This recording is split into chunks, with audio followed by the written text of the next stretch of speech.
ഈശോമിശിഹായ്ക്ക് സ്തുതിയായിരിക്കട്ടെ. എൻ്റെ പേര് നയന. ഞാൻ കൂത്താട്ടുകുളം പാലക്കുഴയിൽ നിന്നാണ് വരുന്നത്. ഇവിടെ വന്നതെന്ന് സാക്ഷ്യം പറയാനായിട്ട് അനുവദിച്ച അമ്മയ്ക്കും തിരുക്കുമാരനും ആദ്യമേ തന്നെ നന്ദി പറയുന്നു. ഞാൻ 2020 ആദ്യമായി ഉടമ്പടി എടുത്തത്. ഉടമ്പടിയിൽ ഞാൻ 6 നിയോഗങ്ങൾ വെച്ചിരുന്നു. ആദ്യത്തെ എൻ്റെ ഉടമ്പടി OET പാസ്സാകുക എന്നതായിരുന്നു. അപ്പം ഞാൻ ഇങ്ങനെ ഉടമ്പടി എടുത്ത് അവിടെ നിയോഗങ്ങൾ എഴുതുമ്പം എൻ്റെ ഹസ്ബൻഡ് എൻ്റെ അടുത്ത് പറഞ്ഞു, എല്ലാ ഭൗതിക ആവശ്യങ്ങൾ തന്നെ എഴുതരുത്, ഒരാത്മീയ ഒരു കാര്യങ്ങളും കൂടി എഴുതണം എന്ന് പറഞ്ഞു. അപ്പം ഞാൻ ക്രിസ്തീയ ജീവിതത്തിൽ ആഴപ്പെടാൻ വേണ്ടിയിട്ട് ഞാൻ അതിനകത്ത് നിയോഗം വെച്ചിരുന്നു. പിന്നെ ഞാൻ 6ാമതായിട്ടൊരു നിയോഗം, എനിക്ക് പ്രത്യേകിച്ച് ആവശ്യങ്ങളൊന്നും ഉണ്ടായിരുന്നില്ല. അപ്പം ഞാൻ വെറുതെ എഴുതി, എനിക്കൊരു സ്ഥലവും വീടും സ്വന്തമായിട്ട് വേണമെന്നായിരുന്നു ഞാൻ എഴുതിയത്. അത് എൻ്റെ ഹസ്ബൻഡിൻ്റെ വീട്ടിലും ഞാൻ കുവൈറ്റിലാണ് ജോലി ചെയ്യുന്നത്. അപ്പോൾ ഞങ്ങൾ വരുമ്പോൾ ഹസ്ബൻഡിൻ്റെ വീട്ടിലും എൻ്റെ വീട്ടിലും ഒക്കെ നിൽക്കുന്നത്. പ്രത്യേകിച്ച് അങ്ങനെ ഒരു വീടിൻ്റെ ആവശ്യം അത്ര അത്യാവശ്യമൊന്നുമുള്ള കാര്യമല്ലായിരുന്നു. അപ്പോൾ ഞങ്ങൾക്ക് വീട് വാങ്ങിക്കാനും വലിയ താല്പര്യമൊന്നുമില്ല. പക്ഷേ ഞാൻ വെറുതെ എഴുതിയത് തന്നെയാണ്.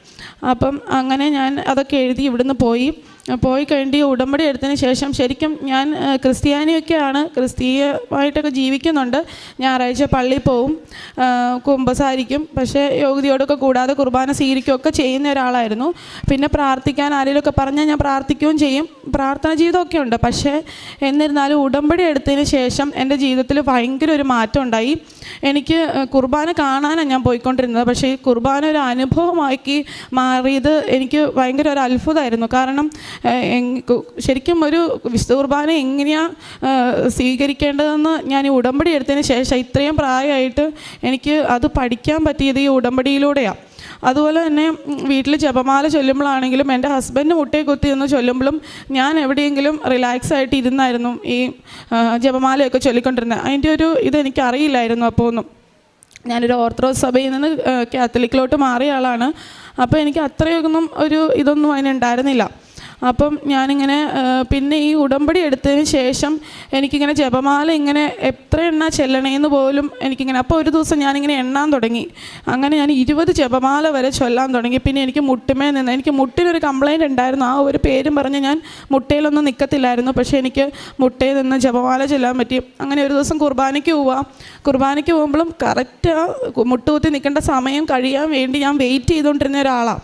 അങ്ങനെ കുർബാന തുടങ്ങുന്നതിന് മുമ്പ് ഞാനിങ്ങനെ മുട്ടയെന്നിങ്ങനെ മാതാവിൻ്റെ നേരെ നോക്കിയെന്ന് ഇങ്ങനെ പ്രാർത്ഥിക്കും. അപ്പം ഇങ്ങനെ പ്രാർത്ഥിച്ചിട്ട് അച്ഛൻ വരുന്നു, കുർബാന സ്റ്റാർട്ട് ചെയ്യുന്നു, കുർബാന തീരുന്നു. ആ സമയം മുഴുവൻ ഞാൻ മുട്ടയിലാണ്. ഒരു 10 മിനിറ്റ് പോലും എനിക്ക് മുട്ടയിൽ നിൽക്കാൻ പറ്റാത്ത ആളാണ്. മുഴുവൻ കുർബാന ഞാൻ മുട്ടയിൽ നിന്ന് കൂടി. അത് കഴിഞ്ഞ ശേഷം പിന്നെ എനിക്ക് കുർബാന മുടക്കാൻ പറ്റില്ല. ഞാൻ 100 കുർബാന ഞാൻ എണ്ണി തന്നെയാണ്. ഞാൻ 100 കുർബാന എനിക്ക് മുടക്കാതെ ഇങ്ങനെ എല്ലാ ദിവസവും കുർബാനയ്ക്ക് വന്ന് ഈ 100 കുർബാന ഞാൻ മുഴുവൻ കുർബാന ഞാൻ മുട്ടയിൽ നിന്ന് തന്നെ ചെയ്ത്. അത് എന്നെ ആരോ ഇങ്ങനെ പിടിച്ചിങ്ങനെ നിർത്തുന്ന, എനിക്കത് പറ്റും എന്ന് എന്നെ ആക്കി തീർത്തു. അങ്ങനെ എനിക്ക് ഒത്തിരി പേർക്ക് വേണ്ടി പ്രാർത്ഥിക്കാനുള്ളൊരു കൃപ വന്നു. നടക്കില്ല എന്ന് അവർ പോലും ഓർത്ത കാര്യം ഞാൻ പറഞ്ഞു, കൃപാസനത്തിൽ മാതാവിൻ്റെ അടുത്ത് പ്രാർത്ഥിച്ചാൽ അത് നടക്കും, നടക്കാതിരിക്കത്തില്ല, ഞാൻ പ്രാർത്ഥിക്കാം എന്ന് പറഞ്ഞാൽ എൻ്റെ ഒരു ആവശ്യം പോലെ ഞാൻ പ്രാർത്ഥിക്കാൻ തുടങ്ങി. അങ്ങനെ ഒത്തിരി പേർക്ക് അനുഭവം ഉണ്ടായി. അതിലൊത്തിരി പേര് ഇവിടെ വന്ന് ഉടമ്പടി എടുത്തു, ഉടമ്പടി പുതുക്കി. അതിൽ ഹിന്ദുക്കളും ഉണ്ട്. അങ്ങനെ ഒത്തിരി പേര് ഇതിനകത്തോട്ട് അടുപ്പിക്കാനായിട്ട് എനിക്ക് സാധിച്ചു. രണ്ടാമത് എൻ്റെ ഒരു നിയോഗം എന്ന് വെച്ചാൽ എൻ്റെ ഹസ്ബൻഡിൻ്റെ അനിയന് കാനഡയ്ക്ക് പോകാനായിട്ട് വേണ്ടിയിട്ടായിരുന്നു. അവന് IELTS പാസ്സാവാനും പിന്നെ കാനഡയ്ക്ക് ഇപ്പോൾ അവൻ 1.5 വർഷമായിട്ട് കാനഡയിലാണ്, സന്തോഷമായിട്ട് ജീവിക്കുന്നു. പിന്നെ എൻ്റെ അനിയനൊരു നല്ല ജോലിക്ക് വേണ്ടിയിട്ടായിരുന്നു. അവന് ചെറിയ ചെറിയ ജോലികളൊക്കെ ഉണ്ടായിരുന്നു, പക്ഷേ എന്നാലും അത്ര സാറ്റിസ്ഫാക്ടറി ആയിരുന്നില്ല. അപ്പം ഒരു ദിവസം ഇങ്ങനെ ഇവൻ എൻ്റെ അടുത്ത് പറഞ്ഞു. എന്നിട്ട് എനിക്ക് വിഷമായിരുന്നു. അപ്പോൾ ഞാൻ ഉടമ്പടി വെച്ചു 3 മാസത്തിനുള്ളിൽ അവന് നല്ലൊരു ജോലി കിട്ടി. അവന് സന്തോഷത്തോടു കൂടി ചെയ്യാനൊരു ജോലി കിട്ടി. പിന്നെ അടുത്ത എൻ്റെ ഒരു നിയോഗം എന്ന് പറഞ്ഞിട്ടുണ്ടെങ്കിൽ, നിയോഗമല്ല, ഞാൻ അത് എഴുതി, എനിക്കൊരു വീട് സ്ഥലമായിരുന്നു. അപ്പോൾ ഞങ്ങളിങ്ങനെ ഒരു ദിവസം ഞങ്ങൾക്ക് വേണ്ടപ്പെട്ട ഒരാൾ ഇങ്ങനെ ഒരു വീട് വിൽക്കാണ്ടെന്ന് പറഞ്ഞു. അപ്പോൾ ഇങ്ങനെ അതൊരു വൈറ്റിലയിലാണ്, ടൗണിലെ വീടാണ്. അപ്പോൾ നമുക്ക് അങ്ങനെക്കൊണ്ട് പറ്റുന്ന ഒരു രീതിയിലാവില്ല എന്ന് തന്നെ വിചാരിച്ചു. അങ്ങനെ ഞങ്ങൾ വീട് കാണാൻ പോയി. വീട് കണ്ടു, എനിക്ക് ഇഷ്ടപ്പെട്ടു. ഞാൻ ഇവിടുന്ന് വാങ്ങിച്ചൊരു കാശ് രൂപം കൊണ്ട് അവിടുത്തെ കിച്ചൻ്റെ അവിടെയുള്ളൊരു കബോർഡിനകത്ത് ഇട്ടു. അപ്പം ഞാൻ ഇങ്ങനെ വിചാരിച്ചു, മാതാവേ, നീ ജീവിക്കേണ്ട ഒരു സ്ഥലമാണ് ഇതെങ്കിൽ, നീ ഞങ്ങൾക്ക് അനുവദിച്ചിരിക്കുന്നതാണെങ്കിൽ ഇതെനിക്ക് വാങ്ങിക്കണം എന്ന് പറഞ്ഞു. അപ്പോൾ ഞങ്ങളുടെ മുമ്പിൽ 15 ദിവസം സമയമുള്ളൂ, രജിസ്ട്രേഷൻ കഴിയണം, എനിക്ക് തിരിച്ചു പോകണം, പൈസ റെഡിയാക്കണം, എല്ലാം വേണം. അപ്പോൾ ഞാൻ 2012 മെഡിക്കൽ ട്രസ്റ്റിൽ നഴ്സായിട്ട് ജോലി ചെയ്തിട്ടുണ്ട്.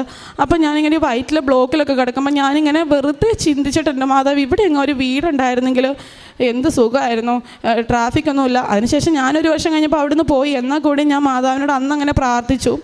2023 ഫെബ്രുവരിയിൽ 2012 ഡിസംബറിൽ റെഡിയായി. 10 വർഷത്തിന് ശേഷം ഞങ്ങൾ ആ വീട് പോയി കണ്ടു, അത് ഇഷ്ടപ്പെട്ടു. 1 രൂപ പോലും ഒരു കടമില്ലാതെ എനിക്ക് ആ വീട് വാങ്ങിക്കാൻ പറ്റി. അത് ഒരിക്കലും പ്രതീക്ഷിക്കാത്ത, ആരും വിചാരിച്ചിട്ടുണ്ടാവില്ല ഞങ്ങൾ അങ്ങനെ ഒരു വീട് വാങ്ങിക്കുമെന്ന്. അങ്ങനെ ഞങ്ങൾക്ക് ആ വീട് സ്വന്തം കിട്ടി. പിന്നെ എൻ്റെ ആദ്യത്തെ നിയോഗം OET. ഇതെല്ലാം കഴിഞ്ഞിട്ടാണ് എനിക്ക് ഈ OET കിട്ടണത്. ഈവൻ OET എനിക്ക് ആദ്യം കിട്ടുവാണെങ്കിൽ ഇതെല്ലാം ഞാൻ ഉപേക്ഷിച്ചിട്ട് OETയുടെ പുറകെ പോയേനെ. പക്ഷേ ഇതെല്ലാം സെറ്റാക്കി തന്നിട്ടാണ് മാതാവ് എനിക്ക് OET തന്നത്. OET ഞാൻ ആദ്യത്തെ മൊഡ്യൂൾ എഴുതി, ആദ്യത്തെ പ്രാവശ്യം എക്സാം എഴുതിയപ്പോൾ എനിക്ക് 3 മൊഡ്യൂൾ കിട്ടി. ഒരിക്കലും പ്രതീക്ഷിക്കാത്ത 3 മൊഡ്യൂളാണ് കിട്ടി. എല്ലാവർക്കും കിട്ടണ ഒരു മൊഡ്യൂൾ എനിക്ക് പോയി. ഞാൻ 6 പ്രാവശ്യം ഞാൻ ആ വീണ്ടും എക്സാം എഴുതിക്കൊണ്ടിരിക്കുക. എനിക്ക് ആ മൊഡ്യൂൾ എനിക്ക് കിട്ടുന്നില്ല. ഈ കാര്യങ്ങളെല്ലാം റെഡിയായി കഴിഞ്ഞപ്പം എനിക്ക് OET കിട്ടി. ഇതിനിടയിൽ ഞങ്ങൾക്കൊരു കുഞ്ഞും ഉണ്ടായി. 3ാമത്തെ ഒരു കുഞ്ഞാണ് ഉണ്ടായത്. ആ കൊച്ച് പ്രഗ്നൻ്റ് ആയി കഴിഞ്ഞപ്പോൾ തന്നെ ഒരു 4th മന്തൊക്കെ ആയപ്പോഴത്തേനും ഡോക്ടേഴ്സ് ഇങ്ങനെ കുറേ കോംപ്ലിക്കേഷൻ അത് ഇതെന്നൊക്കെ പറയാൻ തുടങ്ങിയപ്പം എൻ്റെ അനിയൻ്റെ കല്യാണമായിരുന്നു. എനിക്ക് ആകെ ഒരു അനിയനേ ഉള്ളൂ. അവൻ്റെ കല്യാണത്തിന് വരാതിരിക്കാൻ പറ്റില്ല. അപ്പോൾ ഡോക്ടേഴ്സ് എല്ലാവരും പറഞ്ഞു, നിൻ്റെ ഇഷ്ടത്തിൽ പോയിക്കോ, പക്ഷേ റിസ്ക് ഉണ്ട് എന്ന് പറഞ്ഞു. അപ്പം എനിക്ക് എന്താണേലും വന്നേ പറ്റുള്ളൂ. അപ്പോൾ എൻ്റെ മനസ്സ് മുഴുവൻ പറഞ്ഞേ, എന്താണേലും മാതാവ് തന്ന കൊച്ച, അപ്പം ഞാനിവിടെ വന്ന് പ്രാർത്ഥിക്കാം, അച്ഛനെ കാണാം എന്നൊക്കെ വിചാരിച്ച് വന്നു. ഇവിടെ വന്നതുപോലെ തന്നെ അച്ഛനെ കണ്ടു. അച്ഛൻ സൈത്ത് വെച്ച് പ്രാർത്ഥിച്ചു. അപ്പോൾ ഞാൻ അച്ഛനോട് ഒരു വാക്ക് ചോദിച്ചു, അച്ഛൻ, എനിക്ക് ഒത്തിരി സ്ട്രെസ്സുണ്ട് ഇപ്പം, ഇനി ഞാൻ ഈ OETയുടെ പുറകെ നടക്കണം, ഞാൻ ഇവിടെ എങ്ങനെ നിൽക്കാം, എന്താ ചെയ്യേണ്ടത് അച്ഛാന്ന് പറഞ്ഞപ്പോൾ അച്ഛൻ എൻ്റെ അടുത്തൊരു വാക്ക് പറഞ്ഞു, ഒരു പ്രാവശ്യം കൂടി എഴുതാൻ പറഞ്ഞു. അപ്പോൾ ഈ ഏപ്രിൽ എൻ്റെ OET എക്സ്പയർ ചെയ്യുമായിരുന്നു. അതിന് മുമ്പ് എനിക്ക് എഴുതിയിട്ടെങ്കിൽ ക്ലബ് ചെയ്യാനുള്ള ഓപ്ഷനുള്ളൂ. അപ്പം ഞാൻ എഴുതണമെന്ന് ചോദിച്ചപ്പോൾ അച്ഛൻ പറഞ്ഞു, ജനുവരിയിലാണ് ഞാൻ ചോദിക്കണേ. അച്ഛൻ പറഞ്ഞു, 1 പ്രാവശ്യം കൂടെ എഴുതാൻ പറഞ്ഞു. അപ്പോൾ ഞാൻ ഇവിടുന്ന് തന്നെ തീരുമാനിച്ചു, 2-3 ഡേറ്റ് എടുത്തിടണം. അച്ഛൻ ഏതായാലും പറഞ്ഞതല്ലേ, 2-3 ഡേറ്റ് എടുത്തിട്ടാന്ന് പറഞ്ഞു. ഞാൻ പുറത്തിറങ്ങി, അപ്പം തന്നെ ഞാൻ ഡേറ്റ് നോക്കിയപ്പോൾ ആകെ ഒരു ഡേറ്റേ ഉള്ളൂ, ഏപ്രിൽ 15-ാം തീയതി. ഏപ്രിൽ 23-ാം തീയതി എൻ്റെ എക്സ്പയറി ആവും. ഏപ്രിൽ 15-ാം തീയതി ഞാൻ ലിസണിങ്ങിൻ്റെ എക്സാം എഴുതാൻ പോവുക. ഇതുവരെ ഞാൻ ഇപ്പോഴും എക്സാം എഴുതിയിട്ട് പറയും, എനിക്ക് A-പാർട്ട് എല്ലാം കിട്ടിയിട്ടുണ്ട്. ഈ എക്സാം എഴുതി കഴിഞ്ഞപ്പോൾ ഞാൻ ചേട്ടനോട് പറഞ്ഞു, വെച്ചാൽ നമുക്കിനി OET എന്ന ഇത് ഉപേക്ഷിക്കാം. അച്ഛൻ പറഞ്ഞു നോക്കിയാൽ, പക്ഷേ എനിക്ക് OET കിട്ടത്തില്ല, ഇനി ഞാൻ എഴുതത്തില്ല. അപ്പോൾ വിജയൻ പറഞ്ഞു, ഓക്കെ, നോ പ്രോബ്ലം, കുഴപ്പമില്ല എന്ന് പറഞ്ഞു. കാരണം കല്യാണം കഴിഞ്ഞപ്പോൾ തന്നെ ഞാൻ ഇച്ചാനോട് പറഞ്ഞ ഒരേ ഒരു കാര്യം പറഞ്ഞോളൂ, IELTS എഴുതാനും OET എഴുതാനും എന്നോട് പറയരുത്, അതിന് എന്നെക്കൊണ്ട് പറ്റത്തില്ല എന്ന്. എനിക്ക് നന്നായിട്ട് അറിയാമായിരുന്നു, കാരണം എൻ്റെ ഇതെന്താണെന്ന് എനിക്ക് നന്നായി അറിയാവുന്നതുകൊണ്ടാണ് ഞാൻ പറഞ്ഞത്. ഹസ്ബൻഡ് എന്നെ നിർബന്ധിച്ചിട്ടുമില്ല. പിന്നെ സാഹചര്യങ്ങൾ കൊണ്ട് ഞാൻ പോകാമെന്ന് തീരുമാനിച്ചത്. അങ്ങനെ റിസൾട്ട് വന്നപ്പോൾ എൻ്റെ ബാക്കി 3 മൊഡ്യൂളിനേക്കാളും ഏറ്റവും കൂടുതൽ മാർക്ക് കിട്ടി. ഞാൻ ലിസണിങ് പാസ്സായി. അങ്ങനെ എനിക്ക് ക്ലബ് ചെയ്യാൻ പറ്റി. ഞാൻ ന്യൂസിലൻഡിൻ്റെ പേപ്പർ വർക്ക് ചെയ്തു. എനിക്ക് DL ഒക്കെ വന്നിരിക്കുകയാണ്. മെയിലേക്ക് പോകാനായിട്ട് റെഡി ആയിട്ടിരിക്കുവാണ്. പിന്നെ ഉടമ്പടി വെഞ്ചിരിച്ച് ഉപ്പും ഉടമ്പടി തൈലവും ഉപയോഗിച്ച് എനിക്ക് ഒത്തിരി രോഗസൗഖ്യങ്ങളൊക്കെ ഉണ്ടായിട്ടുണ്ട്. പ്രത്യേകിച്ച് പറയുകയാണെങ്കിൽ 3ാമത്തെ കുട്ടി ഉണ്ടായി കഴിഞ്ഞതിന് ശേഷം കൊച്ചിൻ്റെ ദേഹത്തൊക്കെ നിറച്ച് എക്സിമയായിരുന്നു. അപ്പം അവിടെ കോമൺ ആയിട്ട് കാണുകയാണെങ്കിലും നമുക്കതൊരു ബുദ്ധിമുട്ടായിരുന്നു. കാരണം കുറച്ചുകൂടെ കൂടുതലാകുമ്പോൾ കൊച്ചിനിങ്ങനെ ഇച്ചിങ് ഒക്കെ സ്റ്റാർട്ട് ചെയ്യും, അത് ബുദ്ധിമുട്ടാണ്. അപ്പം ഞാൻ എല്ലാ ദിവസവും കുളിപ്പിക്കുന്ന വെള്ളത്തിലും പിന്നെ അവൻ്റെ ദേഹത്തൊക്കെ ഉടമ്പടി തൈലവും ഉപ്പും ഒക്കെ ഇടാൻ തുടങ്ങി. അങ്ങനെ ഇപ്പോൾ കംപ്ലീറ്റ് 8 മാസമുണ്ട് കുഞ്ഞിന്. ഇപ്പോൾ ഒരെണ്ണം പോലും ഇല്ല, കംപ്ലീറ്റ് ആയിട്ട് രോഗസൗഖ്യം കിട്ടി. അതുപോലെ തന്നെ ഞങ്ങൾക്ക് അവിടെ ഞാൻ നേഴ്സാണ്. അവിടെ ഇങ്ങനെ രോഗികളെ കാണാൻ പോകുന്ന ഒരു ഇതൊന്നും നടക്കില്ല. അപ്പം ഞാനാണെങ്കിലും ഞങ്ങളുടെ ഹോസ്പിറ്റലിൽ ഇങ്ങനെ ഈ കുവൈറ്റികളുടെ വീട്ടിലൊക്കെ ജോലി ചെയ്യുന്ന കുറേ ഈ സർവൻറ്റുകാരൊക്കെ വരും. അപ്പം അവർക്ക് അങ്ങനെ പ്രത്യേകിച്ച് ആരും ഇല്ല അവിടെ. അപ്പോൾ അവർക്ക് ഞാനാണെങ്കിൽ ഈ ഉടമ്പടിയുടെ ഉപ്പും വെഞ്ചിരിച്ച ഉപ്പും പിന്നെ അതുപോലെ തന്നെ കാശ് രൂപ ഇവിടെ നിന്നൊക്കെ വാങ്ങിച്ചുകൊണ്ട് പോയിട്ടുള്ളതൊക്കെ ഉണ്ടായിരുന്നു. അതെല്ലാം കൊടുക്കും. അവർക്ക് നല്ല വിശ്വാസമാണ്. അതുകൊണ്ട് അവർ അതിലൊരു പേഷ്യൻ്റ് എൻ്റെ അടുത്ത് വന്ന് പറഞ്ഞു, രണ്ടാമത് അവർ ഡോക്ടറെ കാണാൻ വന്നപ്പോൾ എൻ്റെ അടുത്ത് വന്ന് പറഞ്ഞു, സിസ്റ്റർ എനിക്ക് ആ മരുന്ന് ഒന്നുകൂടെ തരുമോ? ഞാൻ ആ മരുന്ന് ഇട്ടിട്ട് എൻ്റെ കാല് ഡയബറ്റിക് ഫുട്ടായിരുന്നു ചേച്ചിക്ക്, അത് കംപ്ലീറ്റ് മാറി. എനിക്ക് ഒത്തിരി ഇതുണ്ട്, എനിക്ക് നല്ല വിശ്വാസം. അങ്ങനെ ഞാനത് ഈ അമ്മച്ചിയുടെ യൂട്യൂബ് ഫോണിൽ എടുത്തു കൊടുത്തത് ചെയ്തു കൊടുത്തു. ഇനി ഇത് കാണണം, എന്തെങ്കിലും പ്രശ്നം വരുമ്പോൾ ഈ പ്രാർത്ഥന ഇത് കേട്ട് പ്രാർത്ഥിച്ചാൽ മതി എന്ന് പറഞ്ഞ് അവർ വിട്ടു.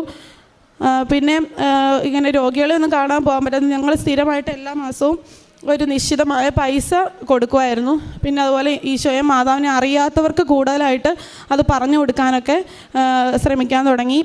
അങ്ങനെ അമ്മ മാതാവും ഈശോയും ചെയ്തു തന്ന എല്ലാ അനുഗ്രഹങ്ങൾക്കും ഒരിക്കൽ കൂടി നന്ദി പറയുന്നു.